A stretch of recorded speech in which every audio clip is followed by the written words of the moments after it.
संघ प्रमुख मोहन भागवत ने सम्राट विक्रमादित्य भवन का लोकार्पण किया। आज के इस युग में शिक्षकों को भी शिक्षा देने का प्रशिक्षण जरूरी। भागवत उज्जैन के चिंतामन मंदिर मार्ग पर करोड़ों की लागत से बना है विद्या भारती भवन। उज्जैन संघ प्रमुख मोहन भागवत ने उज्जैन के चिंतामन मंदिर मार्ग पर सम्राट विक्रमादित्य भवन का लोकार्पण किया। इसके बाद वह कार्यक्रम में शामिल हुए। यहां संघ प्रमुख मोहन भागवत ने अपने उद्बोधन में नई शिक्षा नीति को लेकर बात कही। संघ प्रमुख मोहन भागवत का कहना है कि मनुष्य के साथ सीखने और पढ़ने की समस्या नहीं है, लेकिन सीखना क्या है यह समस्या हमें देखने को मिलती है। इसलिए हमारे देश को नई शिक्षा नीति की आवश्यकता पड़ी। नई शिक्षा नीति के अंतर्गत क्या है यह मुझे नहीं पता, लेकिन मैंने उसकी प्रस्तावना जरूर पढ़ी है। नीति में क्या है यह श्री रामकृष्ण राव ही जानते हैं। आज के इस युग में शिक्षकों को भी शिक्षा देने का प्रशिक्षण जरूरी है और यह प्रक्रिया विद्या भारती द्वारा शुरुआत से ही अपनाई जा रही है। आपको बता दें कि मोहन भागवत ने कार्यक्रम के दौरान 3 पुस्तकों का भी विमोचन भी किया। कार्यक्रम में शामिल होने से पहले संघ प्रमुख मोहन भागवत ने उज्जैन के चिंतामन मंदिर मार्ग पर नवनिर्मित सम्राट विक्रमादित्य भवन का लोकार्पण किया। यहां पर संघ प्रमुख ने दीप प्रज्वलित किए। ज्ञात हो कि संघ प्रमुख मोहन भागवत बीते 3 दिनों से उज्जैन में ही थे, जिसके प्रथम दिन इस्कॉन मंदिर पहुंचकर वहां राधा कृष्ण आरती की, उसके अगले दिन महाकाल मंदिर पहुंचकर बाबा की भस्म आरती में शामिल हुए। वहीं आज मंगलवार को उज्जैन के संघ कार्यालय आराधना भवन पहुंचकर गुरु तेग बहादुर जी की तस्वीर का अनावरण किया। शिक्षा का सुधार कहां से होगा? सिखाने वालों से होगा। सीखने वाला बच्चा, उसको तो कुछ नहीं मालूम, और सिखाना जो है, बच्चा सीखता है, उसकी अपनी इच्छा हमको बनानी पड़ती है, बच्चा है।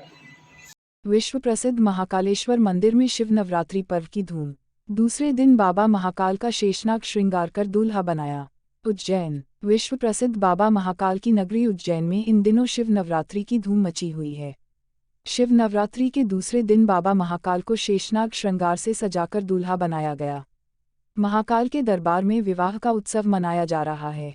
उज्जैन के महाकालेश्वर मंदिर में शिव नवरात्रि उत्सव बड़े धूमधाम से मनाया जाता है, जिसके अंतर्गत 9 दिनों तक बाबा महाकाल का अलग अलग रूपों में श्रृंगार किया जाता है।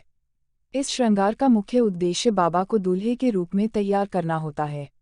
जिस प्रकार शादी से पहले दूल्हे को तैयार किया जाता है, उसी प्रकार की रस्में बाबा महाकाल के साथ हो रही है। दूसरे दिन बाबा को विशेष रूप से शेषनाग श्रृंगार से श्रृंगारित किया गया। यहाँ बाबा का रोजाना विभिन्न रूपों में श्रृंगार हो रहा है और महाशिवरात्रि पर महाकाल की शादी की जाएगी।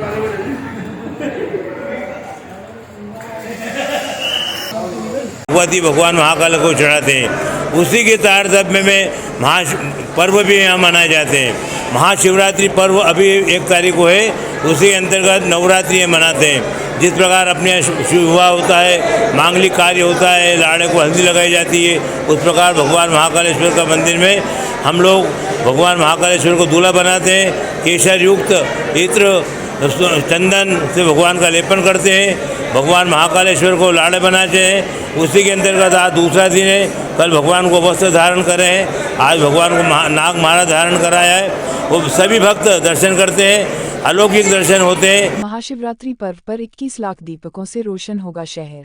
शिप्रा के घाटों पर लगेंगे 12 लाख दीपक।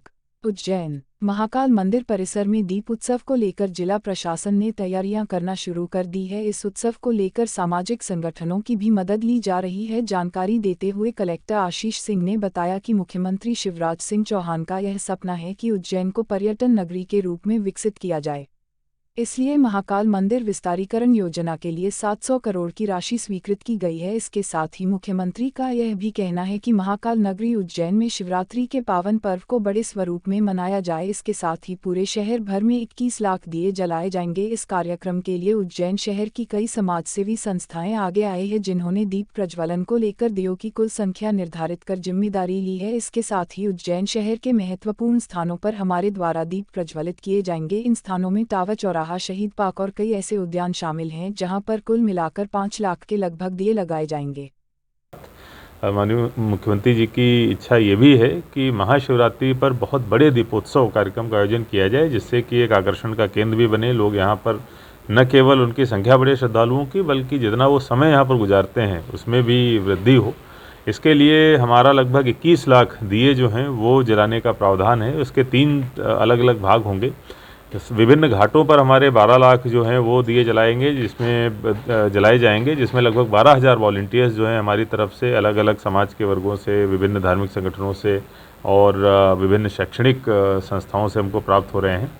इसके अलावा जो दूसरे सार्वजनिक स्थल हैं शहर में, चाहे वो टावर चौक हो, पार्क हो, मंदिर हों या दूसरी कॉलोनियाँ हों, वहाँ पर लगभग मुझे लगता है 3-4 लाख के आसपास जो है दिए लगाए जाएंगे। और इसके अलावा हम लोग सभी से अपील कर रहे हैं कि अपने घर में कम से कम 5 दिए जो हैं वो ज़रूर लगाएं।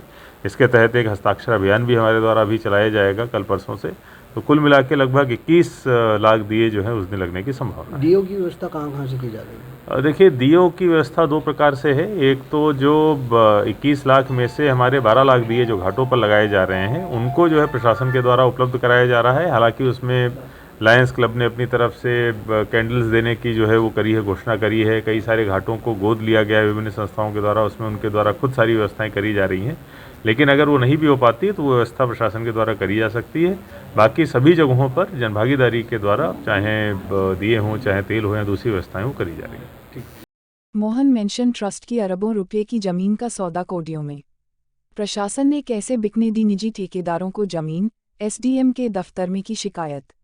उज्जैन शहर के हृदय स्थल टावर के समीप फ्रीगंज में अरबों रुपए की मोहन मेंशन ट्रस्ट की जमीन को निजी ठेकेदारों को कोडियों के दाम में बेच दी गई है, जिस पर लोगों द्वारा आपत्ति ली गई है। इस पर एसडीएम संजीव साहू का कहना है कि मामले में जांच कराई जा रही है। नए शहर के हृदय स्थल टावर के समीप फ्रीगंज में अरबों रुपये की मोहन मेंशन ट्रस्ट की जमीन को निजी ठेकेदारों को बाले करोड़ों रुपये में बेच दिया गया है। यह विचारणीय बात है कि ट्रस्ट की जमीन को प्रशासन ने अरबों की जमीन को करोड़ों में कैसे बिकने दिया। शिकायतकर्ता ने एसडीएम के दफ्तर में की शिकायत। इधर एसडीएम संजीव साहू का कहना है कि मामले में जांच कराई जा रही है। मोहन मेंशन जो है जवाहरलाल परमार्थिक ट्रस्ट जो यहाँ रजिस्ट्रार लोकन्यास के यहाँ मतलब मेरे कार्यालय में पंजीकृत है। पूर्व में जो तत्कालीन अधिकारी थे उनके द्वारा ट्रस्ट की जो प्रॉपर्टी है मोहन मेंशन के नाम से उसको विक्रय की अनुमति दी गई थी। अभी वर्तमान में विक्रय होने के पश्चात उसकी रजिस्ट्रियाँ इस कार्यालय में प्रस्तुत की गई हैं। तो हमने अभी जो उनके वर्तमान ट्रस्टी हैं उनसे यह जानकारी मांगी है ट्रस्ट हित में कि ये विक्रय करने के पश्चात जो राशि ट्रस्ट को प्राप्त हुई है वो ट्रस्ट के खाते में जमा हुई अथवा उसमें से यदि इन्होंने कोई व्यय किया है तो वो किस उद्देश्य से किया गया, ताकि जो है ट्रस्ट के जो हित हैं उनका संरक्षण को जो है हम देख सकें कि भाई उसमें जो वास्तविक रूप से ट्रस्ट की संपत्ति विक्रय हुई है वो ट्रस्ट के हित में ही विक्रय हुई है, ट्रस्ट को उसकी राशि प्राप्त हुई है और ट्रस्ट के उद्देश्यों में ही उसका व्यय किया जा रहा है। कितने ट्रस्ट के लोग हैं जिनको नोटिस दिया गया है और कितने समय सीमा में नोटिस की बाकी? 6 लोग हैं जिनको सूचना पत्र जारी हुए हैं। अभी इसकी तामीली कल या परसों ही हुई है, तो उनके करीब लगभग 7 दिनों का समय उनको दिया है। तो 7 दिन में जो है वो जानकारी प्रस्तुत करेंगे। अनियमितता पाई जाने पर किस प्रकार की कार्रवाई? अब पहले आए उनकी तरफ से जानकारी, उसके बाद फिर अगर उसमें होगी अनियमितता तो विधिवत उसमें ट्रस्ट एक्ट में जांच की कार्रवाइयाँ और सारे प्रावधान दिए गए, उसके अनुरूप कार्रवाई होगी। भारतीय मजदूर संघ ने 47 सूत्रीय मांगों को लेकर सीएम के कलेक्टर को ज्ञापन सौंपा। उज्जैन भारतीय मजदूर संघ के मदनलाल शर्मा, शिवचरण शर्मा के सहित विभिन्न संगठनों का प्रतिनिधित्व कर रहे प्रतिनिधियों ने प्रांतीय आह्वान पर अपने न्यायोचित मांगों को लेकर मुख्यमंत्री शिवराज सिंह चौहान के नाम जिला कलेक्टर आशीष सिंह को ज्ञापन सौंपा। इसके पूर्व वरिष्ठ पदाधिकारियों ने सभी संगठन से पधारे पदाधिकारी एवं कार्यकर्ताओं को संबोधित किया। साथ ही मध्य प्रदेश शासन के उच्च शिक्षा मंत्री दक्षिण विधायक मोहन यादव व रमेश चंद्र शर्मा ने सभी मांगों को विस्तार से सुना एवं उसके निराकरण के लिए वरिष्ठ को आश्वस्त किया। राज्य कर्मचारी संघ जिला सचिव दिलीप चौहान ने बताया कि सरकार ने हमारी मांगों पर विचार नहीं किया तो कर्मचारी एवं श्रमिक वर्ग भारतीय मजदूर संघ के नेतृत्व में 7 मार्च को भोपाल में जंगी प्रदर्शन एवं आंदोलन के लिए बाध्य रहेगा। इस अवसर पर सैकड़ों मजदूर संगठन एवं कर्मचारी संगठन के सदस्य उपस्थित थे।